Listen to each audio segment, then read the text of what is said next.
Well, good morning. It's great to see you guys. Thanks for being here. We're so glad when we get to come together and worship together. Okay, here's a couple words. Conspiracy theories. Got your attention now? Yes. Anybody a little nervous? Maybe. Conspiracy theories have been around, forever. I mean, they're not new.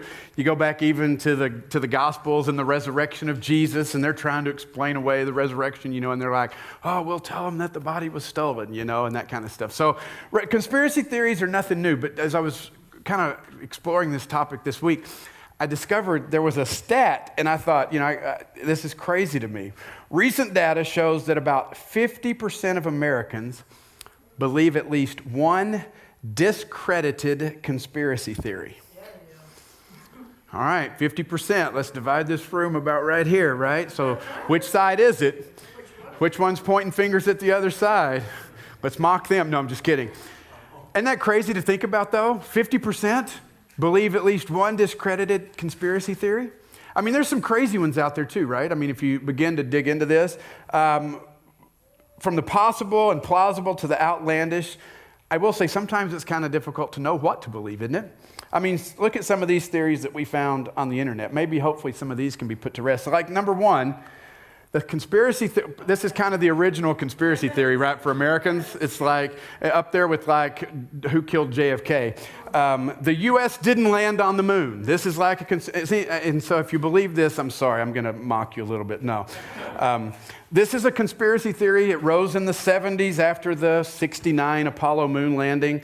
Theorists assert that the U.S. faked the moon landing to beat the Russians to the moon, and so that it was, that's why they did it. But due to this theory's popularity, NASA still spends time fighting this theory to this day.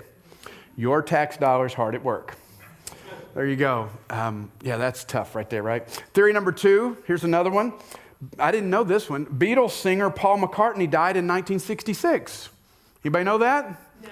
There's a conspiracy theory that they're convinced that Paul McCartney got into an argument with the other Beatles in November of 66. He stomped out of the recording studio and was promptly, this is great, decapitated in a car accident. He wasn't just killed, he just lost his whole head, And to cover the whole thing up, the conspiracy theorists say that the band hired a lookalike.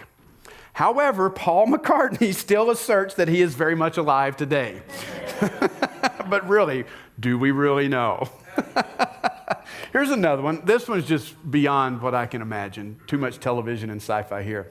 That reptilians that look like humans live among us with the intention of enslaving the human race. We'd move this one to the outlandish, right? It has been championed that a number of powerful humans, including the royal family, Bill Clinton, George W. Bush, they're actually reptiles that came to Earth for gold and power. Yeah, I'm with Jill Noble. Just shake your head. Theory number four. This one sound, I didn't know this one either. Finland doesn't exist.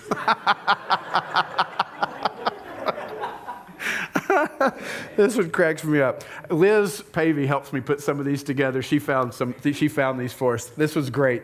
It was a joke that started on the social media platform Reddit, and in 2016 it turned into a full-fledged conspiracy theory. Here it is. It says Russia and Japan apparently made up the fictional country of Finland in 1918 so that Japan could fish the Baltic Sea. They claim that the fish is then shipped from the eastern Russian coast to Japan under the disguise of Nokia products. Interesting. Now this one may be a little controversial, the next one. 5G caused the coronavirus. We could just dig ourselves into a deep, dark hole over the coronavirus conspiracy theories. Rumors circulated that the outbreak was linked to 5G mobile technology, which some say may cause cancer or other illnesses. Scientists have since debunked the theory, but some still hold on to it, that 5G caused coronavirus. And the last one I did not know about, this was called Tiffany Dover is Dead. Yes. Amy shared this one with me. Yeah. There's a podcast now. So here's the theory on this one. In December of 2020, Tiffany Dover was a nurse manager from Tennessee, and she was interviewed by reporters shortly after receiving her first COVID vaccine. Well, then live on television, she fainted. Oh my. And a rumor took hold that she died, even though days later she came back for another interview saying she was fine, but conspiracy theorists maintain that the footage was fake. They said it had been recorded before her death and that she'd been replaced by a lookalike. Wow, man. She is alive. She is alive. We don't believe the conspiracy. You can go back and see where she answered it. It's kind of interesting. But, some of these are a little crazy. Some of these maybe we've believed. I think coronavirus, COVID-19 tested all of us in our abilities and what do we believe, and more importantly, what is true. And, in a 24/7 news cycle world with mostly unfiltered social media, with every conceivable bias and conspiracy theory getting airtime, how can we possibly know what is true? Maybe you're not like me, but I struggle with that question. Especially during COVID-19, you'd see things posted on the internet, and I'd start researching, and I would say, is this true? Is it not true? Who do you know who to trust in all this? And just to bring it home a little bit, during COVID-19, we tried to be very moderated in our responses as a church. We stopped meeting for about 15 weeks from March to July because we thought that was prudent to keep people safe. In that moment, we kind of followed the CDC guidelines of when to get back together. We required masks.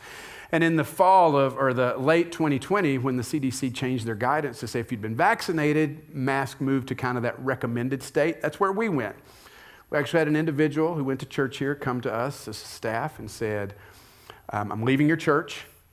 I love you guys, but I can't be here any longer. I can't believe you would listen to the CDC. You should have made your own decision based on your own research and what you found on the internet. And I just can't believe you would just blindly follow the CDC. I'm leaving. Okay. If there's ever, I would love to make this statement. There's never been a time where truth has been more in question than it is now, but I just don't think that's a true statement. I think since the beginning of the fall, that truth has always come into question. And it's something that we as humanity have struggled with how do we know what is true? In fact, as you look to the Bible, there's an interesting exchange between Jesus and Pilate. Jesus has been arrested. He's going back and forth between the people, and the Jewish leaders want him killed, and they can't do it because they don't have the power to kill people. And so Jesus is having this conversation with Pilate, this bigwig in the government. And just look at this exchange. So Pilate comes out to them and asks the crowd, says, "What charges are you bringing against this man?" And they said, "If he were not a criminal, we would not have handed him over to you." So Pilate said, "Take him yourselves and judge him by your own law." "But we have no right to execute anyone," they objected. That kind of tells you their motive right there. This took place to fulfill what Jesus had said about the kind of death he was going to die. Pilate then went back inside and then summoned Jesus and asked him, "Are you the king of the Jews?" "Is that your own idea," Jesus asked, "or did others talk to you about me?" Am I a Jew, Pilate replied. "Your own people and chief priests handed you over to me. What is it you've done?" Jesus said, "My kingdom is not of this world. If it were, my servants would fight to prevent my arrest by the Jewish leaders. But now my kingdom is from another place." "Ah, you're a king then," said Pilate. Jesus answered, "You say that I am a king. In fact, the reason I was born and came into the world is to testify to the truth. Everyone on the side of truth listens to me." "What is truth?" retorted Pilate. With this, he went out again to the Jews gathered there and said, "I find no basis for a charge against him." What is truth? Isn't that the question? The $64,000 or $1 million or how many other dollars you want to put on it. That's the question. And we live in a world and in a time, I think, where the prevailing sentiment is to even qualify that statement. Well, truth. Well, it's my truth. And it's your truth. And it's his truth. And it's her truth. And it's their truth. We hear that. It's like that is the question that even gets asked of people in interviews. So tell me your truth. To me, it'd be better to say, tell me your side of the story. I kind of like that framing better. But when we continue to see it framed in this, tell me your truth so that I have my truth and you have your truth, we kind of get to this place where we lose all concept of the truth. What is the truth? Is there any such thing as the truth? And postmodernism tells us there's no truth because it's all been constructed, socially constructed by those in power. I mean, that's an interesting philosophy right there, that the only reason we have any truth is because those in power have told us, and that the reason they've done it is so they can maintain power. And as one philosopher said, truth is whatever your peers will let you get away with. Kind of true, right? And when we begin to break down truth, it doesn't take long for us, especially in our culture today, and it's not just us, it's been around forever. We get to this idea that truth is relative. It is my truth, it's your truth, there's no the truth. All truth is relative. But why? Why have we lost the ability to stand on an idea that says there is such thing as truth? I think there's a couple of reasons. The first is just simply tolerance. And I'm not, and let me qualify this, and you're going to hear me say this again probably towards the end. We're not talking about being a jerk. We're not talking about cramming things down people's throat. We're not talking about picket signs and beating people up and screaming on social media and all that stuff, okay? That's not what we're talking about. But when we talk about tolerance, we have elevated the idea of tolerance so much that we think that being tolerant or not standing for anything becomes enlightened. And we are more open-minded if we say something like, I disagree with what you're saying, and that's good that you believe it, but that's your truth, not my truth. So we think that's more enlightened when we get there. So we've elevated the idea of tolerance, which again, isn't necessarily a bad thing. We just believe it supersedes even truth. But when we assume to believe truth, we get also, I think that's the other problem with it, is we assume that when we say there is truth, people will think we're narrow-minded. And who wants to be narrow-minded? I mean, nobody wants to have that label stuck around your neck, right? And not only that, we're also labeled as arrogant. Who do you think you are to claim a truth? That's not, so you know, we're afraid of that. But when we really begin to dig into relative truth, there really are some glaring problems I think we have to address before we just say, yes, all truth is relative.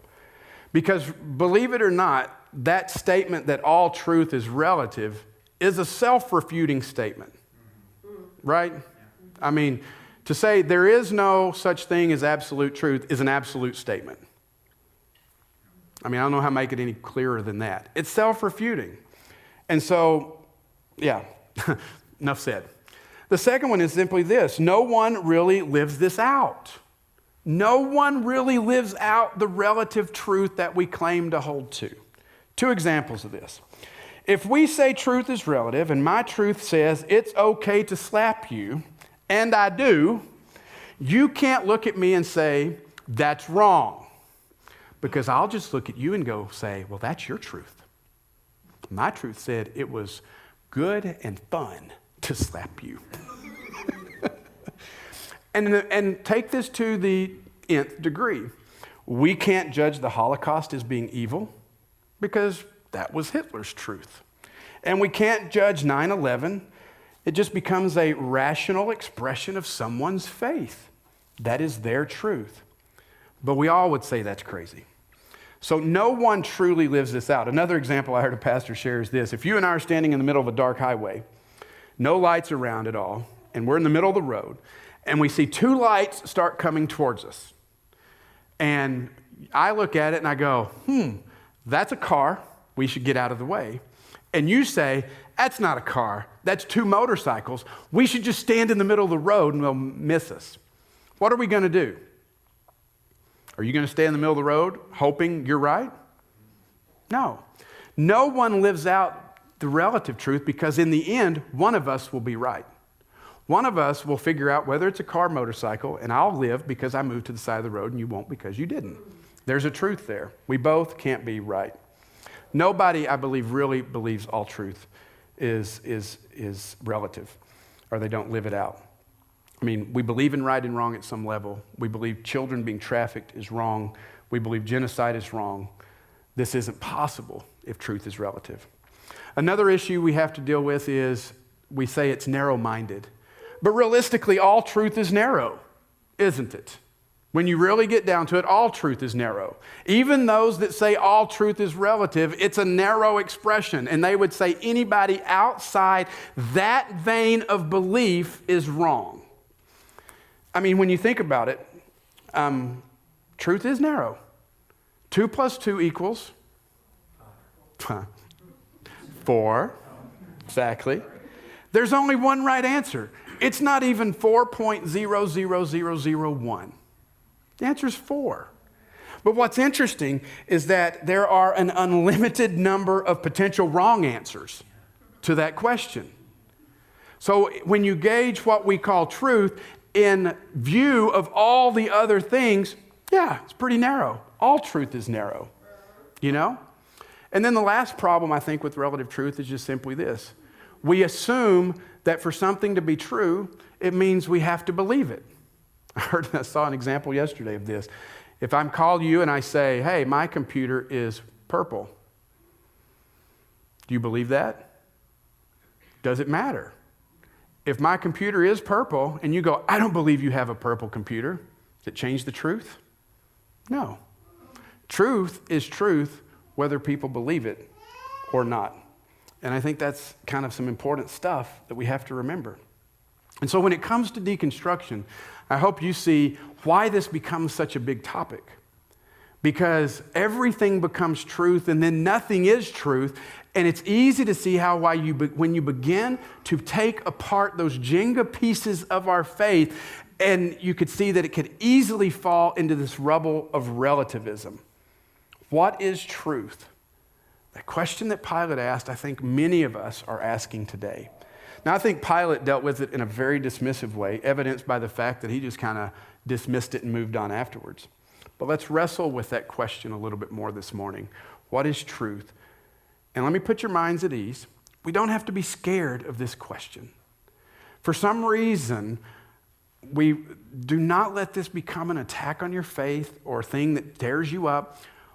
We can honestly come to these questions. And we might come away with an answer. We might come away with more questions. And all that is okay.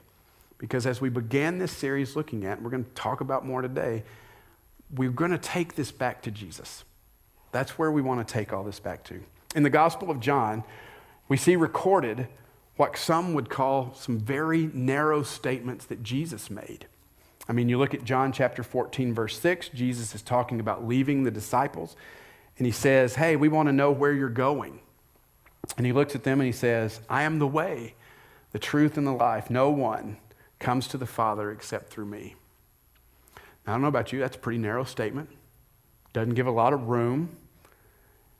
You know, Jesus is saying, I am the truth. And so it tells us there's a very narrow pursuit that leads to the Father. What's interesting is as you read this, what he's also saying to us is that truth, the pursuit of truth, is not simply an intellectual pursuit. It's also a relational pursuit as well. Notice what he didn't say. He didn't say, the belief in me is the truth.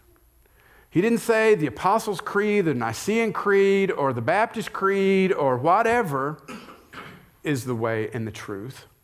And God help us, I'm going to say it. He didn't even say the Bible is the truth. Now, I think it is. I think it contains the truth. But it points us to him who is the truth. This is a relational pursuit. He should be the center. Who he is, what he said, how he taught, what he did, in our pursuit of the truth, to answer that question, we need to begin pursuing him. And what's interesting is as you dig into that last little discourse in John, this long, lengthy conversation he had with his disciples before he's arrested, he makes other statements about the truth. In fact, look at this. He says this. He says, I have much more to say to you, more than you can bear to hear. I've got more that I need to tell you, but you're not ready to hear. It's what Jesus is saying. But when he, the Spirit of truth, comes, He will guide you into all the truth. He will not speak on his own. He will speak only what he hears, and he will tell you what is yet to come. He will glorify me because it is from me that he will receive what he will make known to you, and that belongs to the Father is mine. This is why I said that the Spirit will receive from me what he will make known to you. That's in John 16. Did you catch what Jesus said there? He says, I'm speaking, and I'm bringing, and I am truth. This is who he was.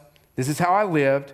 And he laid out that example that we're to follow in how to live in truth. And he even said things like, this is what is required to follow me. He has to become the filter by which we see everything. And to help us on this journey, knowing that flipping through here is not going to answer every question we have. And in 2 weeks, we're going to talk about the Bible and the Bible's role in deconstruction and all that. So stay with us, come back. But Jesus is saying, even this might be insufficient. So I'm going to give you the Spirit of truth, the Holy Spirit, to live within you, to guide you, to speak to you, to guide you into all truth. But what's interesting is truth is found in Jesus, and when we're listening and following him. The question we have to ask, though, is, are we listening? Are we listening? Do we know who Jesus is? I mean, if we're reading about Jesus and we're listening to the Spirit, here's the challenge. Doesn't that mean that we could come to different conclusions? I mean, just look around us. The thousands of different religions and denominations today. We can come to the conclusion that Jesus is truth and guides us into truth, and the Spirit guides us into truth, and we can be diligently and passionately about the truth. So what is the difference? And that's why I think truth has to be balanced with discernment. It isn't just about hearing and knowing the truth and even trying to live it out. There has to be a level where we come to a discerning mind where we're able to evaluate what we're hearing. I mean, there's no question. The last 2.5 years have certainly led us there where we need to have a discerning mind because we see every possible conspiracy and every possible thought out there. How do we know what is true? It comes to discernment, the ability to discern. As I was reading and studying this week, though, I came across an interesting thought. There's an author by the name of Neil Postman, and he wrote a book called Amusing Ourselves to Death. And he writes in his introduction, he contrasts two books. One of them is George Orwell's 1984, and the other one is Aldous Huxley's Brave New World. And in Orwell's 1984, it says that he looked to the dystopian future and anticipated that books would be banned by the government as a result of censorship. But in Brave New World, Huxley held that books, rather than being banned, would become marginalized by a torrent of new information.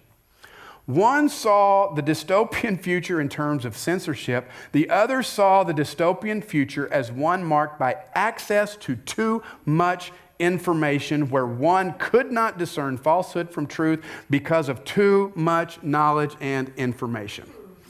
Let me just let that sit out there with you for just a moment. Anybody feel that way? And nothing challenges our ability to discern. And I'll just tell you, I'm an input person. I constantly read too much. I was last night. I finished this manuscript for this sermon Friday morning. You'd think he'd put it to bed. Going to bed last night, I went, let's look up some more. Let's find some more articles to read on truth. And I've added them in this morning because I'm just dumb like that. We could never get to the seemingly end of the amount of information out there. And I'm not against information. I love information. I love reading. I love processing. But there is truth that says all this information has done is made it more and more difficult for us to be able to possibly discern what is true. Goes on, says, Postman writes this in his introduction. He said, Orwell feared those who would deprive us of information. Huxley feared those who would give us so much information that we would be reduced to passivity and egoism. Orwell feared that the truth would be concealed from us. Huxley feared that the truth would be drowned out in a sea of irrelevance. That's good, isn't it? So what do we do here? 1 John, a little further over in the New Testament, chapter 4. Remember, this is a letter written by a man to a church at that time. This is a church that's kind of dealing with their own issues of what is truth. People had come in, people began to question who Jesus was. Specifically, there was this idea that said Jesus wasn't really human, that he was just spirit. There's a problem with that.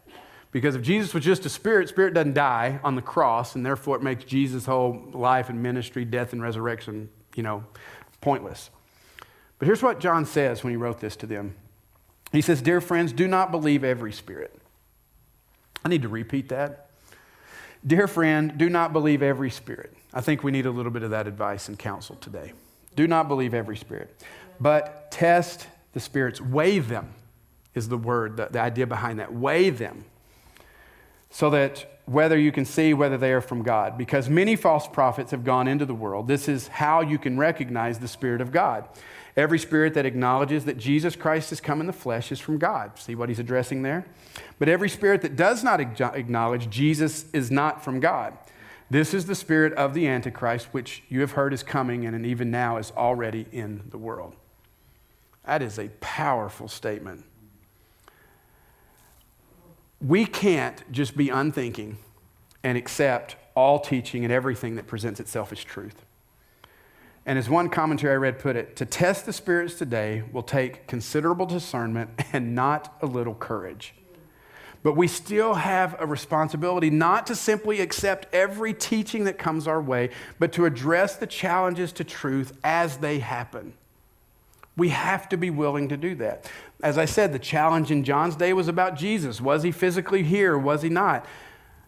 What's the issue we deal with? Well, we don't have time to list them all. There are so many challenges. What I want you to understand, though, is when it comes to discernment, there's kind of two wings that we need to embrace. Because discernment occurs best in contemplation and community. Now think about those two things. They're kind of the extreme ends, aren't they?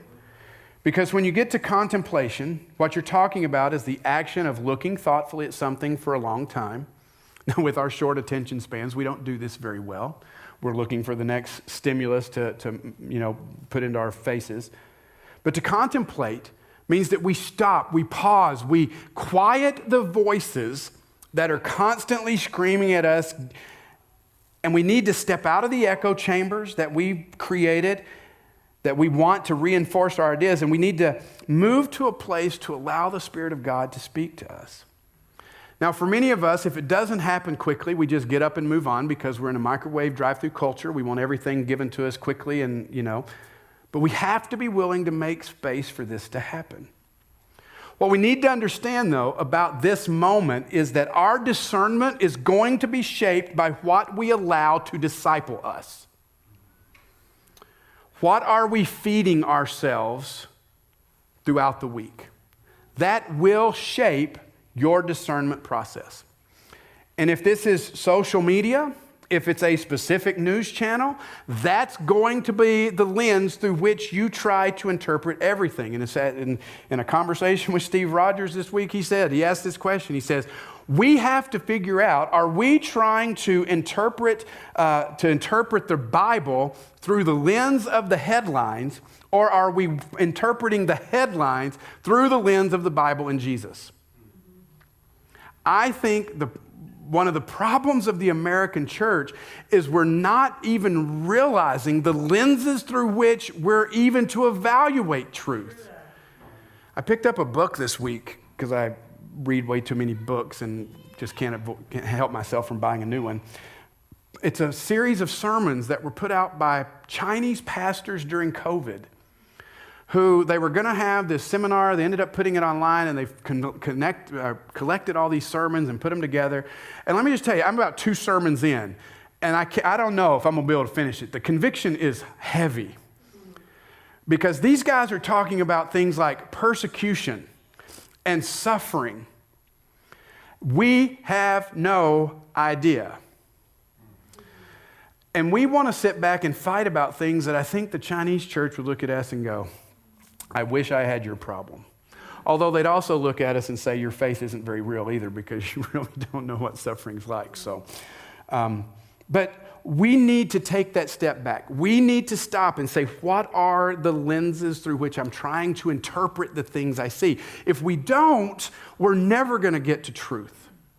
Because even when we look to Jesus, who is the truth, all we will see is a Jesus that we've created in our image. And that gets convicting. Because when Jesus begins to make some claims on my life, I don't like that Jesus. And I want to go back to the other Jesus who just kind of affirms me and just pats me on the head and says, good job, Brent. Keep doing what you're doing. Yeah.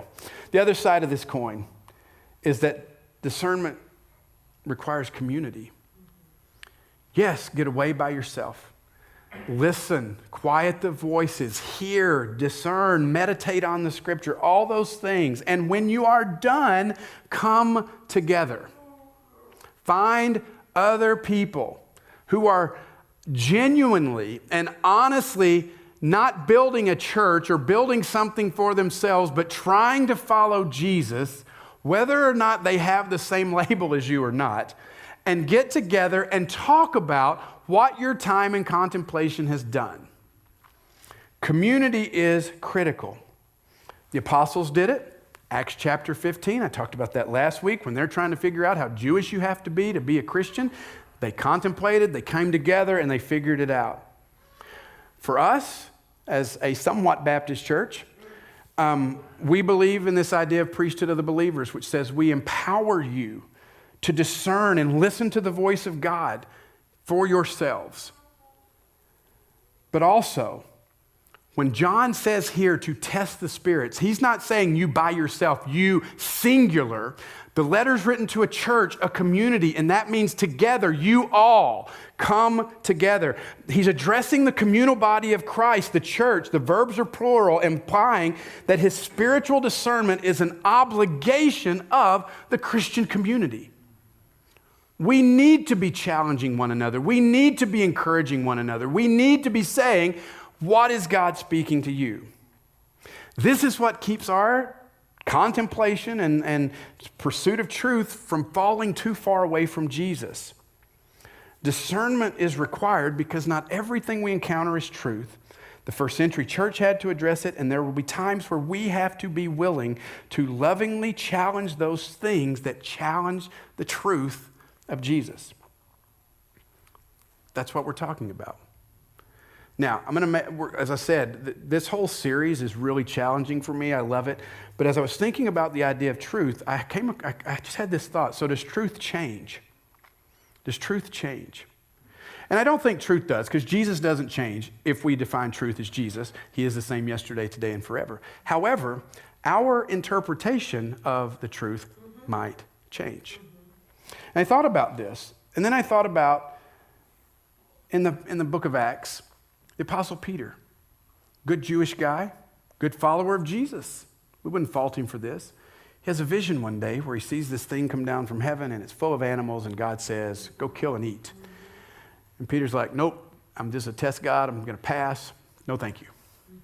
God does it 2 more times and concludes this by saying to Peter, well, Peter's response was, I'm not going to eat because that is unclean. And God's response is, don't call anything unclean that I've called clean. Now go to the Gentiles, who they considered unclean. For Peter, the truth was, be clean. I can't even step foot inside the home of a Gentile. But God was reorienting what Peter thought was truth to see something new. Peter was forcefully directed by the Spirit of truth to move into new theological territory that must have seemed uncertain. And when we understand what Jesus talks about when he says the Spirit of truth will guide us, but are we willing to listen? Are we willing to go where Jesus is taking us? We don't have to be so narrow-minded about things that we also place ourselves in a position that we're unwilling or unable to hear God when he speaks to us. So let's talk just real quickly about narrow-mindedness. How do we ensure we're not just being narrow-minded? Well, keep in mind, we said all truth is narrow. So that's a given, okay? So let's just set that up. But what makes us narrow-minded isn't the fact that we believe something. What makes us narrow-minded is how we hold on to it. If you have a belief that you say is true, and it's because it was only given to you generationally and you've never thought about it, if when people try to ask you about it or ask questions about it, even in a non-threatening way, and you shut that down because it's a threat to what you believe, then yes, you are narrow-minded. However, if we hold on to these things and we say, I have truth, I believe in Jesus, He is the way, that is my truth, that not just my truth, that is the truth. And I hold that. And in holding that, I've thought about it, I've wrestled with it, I see it, I know it, I've experienced it. And I hold that with an opportunity for people to come in and ask me questions, and I don't have to shut them down. I'm not threatened by it. I can deal with this, and I can embrace conversation around it. How is that narrow-minded? And if also I hold on to that with two things, humility and love, that takes off the narrow-minded nature of it. You see, I just want to say to you this morning, it's okay to believe in truth. It's okay to have truth. And yes, people can push back against you or criticize you for it, but I want you to know the answer to this is not to water it down. Don't water down. Know why you believe. And as I said, express that truth in love and humility. And my time is done. But I just want to share one thing. Sorry, I'm along today. I was reading this week, somebody shared with me actually a thing on Instagram, and it was two women who have built a business on helping people deconstruct. And very well done videos, looks amazing, very catchy, no criticism at all. And I began to look at their stuff that they were posting. And I started reading kind of the things that they would help us deconstruct from. And you know what I thought? I'm with you. I agree with you. I agree with almost everything they were trying to help people deconstruct from. You know the only difference is they threw Jesus in with that. They threw Jesus into the things of religion and the trappings and the fundamentalism and all the add-ons that we've added to truth. They threw Jesus in and threw him out as well. You see, they say that that's where you find freedom, is to just ditch it all. And that's where we find truth. But Jesus says that, you know, if you hold to my teachings and you're really my disciples and you'll know the truth and the truth will set you free. We think freedom's found over here, but it's really not. It's found in Jesus. And I think about the oppressive religious system that these women must have come from. This difficulty, this challenging thing that was just crushing them. And my heart breaks for them because I look at a Jesus who is not what they've thrown out. I look to a Jesus who describes something completely different. In fact, Eugene Peterson, in his Message translation of the Bible, in Matthew 11, listen to this. He says, are you tired? Are you worn out? Are you burned out on religion? Come to me. Get away with me, and you'll recover your life. I'll show you how to take a real rest. Walk with me and work with me and watch how I do it. Learn the unforced rhythms of grace. I won't lay anything heavy or ill-fitting on you. Keep company with me, and you'll learn to live freely and lightly. Can I just tell you, what these women threw away, I throw away. This is the truth. If the religious structure we've created is crushing us and beating us down, I want to give you freedom and tell you that's not truth. That's not Jesus. That's man's made-up version of truth. And Jesus today is sending out to us an invitation to deconstruct that, to get rid of it, and come and find him in the truth and the light burden and yoke and freedom that he offers us. Worship team, go ahead and come forward. Oh, man. So...